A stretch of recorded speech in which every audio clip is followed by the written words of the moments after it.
మొత్తం మీద 6 ఎమ్మెల్యేలు జగన్మోహన్ రెడ్డికి షాక్ అవ్వబోతున్నారు.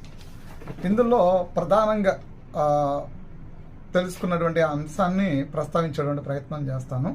ఈ 6 ఎమ్మెల్యేల్లో 2 ఎస్టీలు, 1 ఎస్సీ, 2 బీసీలు ఉన్నాయని తెలుస్తున్నారు. కానీ 2 ఎస్సీలు, 1 ఎస్సీ, 2 ఎస్టీలు, 1 బీసీ, 1 ఓసీ, 1 రెడ్డి, ఈ 6 కలిసి జగన్మోహన్ రెడ్డికి షాక్ అవ్వబోతున్నారు. ఎందుకంటే ఈ నెల 18వ తేదీ నుంచి మరొకసారి శాసనసభ సమావేశాలు జరగబోతున్నాయి. ఈ శాసనసభ సమావేశాలకి జగన్మోహన్ రెడ్డి వెళ్లేందుకు మరొకసారి నిరాకరించారని తెలుస్తోంది. నిన్నటి వరకు ఈ కంపల్సరీ కూడా, అంటే వెళ్ళకపోతే డిస్క్వాలిఫై అవుతారు, శాసనసభ కంపల్సరీ వెళ్లాల్సిందే, 60 రోజులు అటెండెన్స్ లేకపోతే వాళ్ళు అనర్హులుగా ప్రకటిస్తారు, అసెంబ్లీ నుంచి వేటు పడబోతుంది, స్పీకర్ నుంచి వేటు పడబోతుంది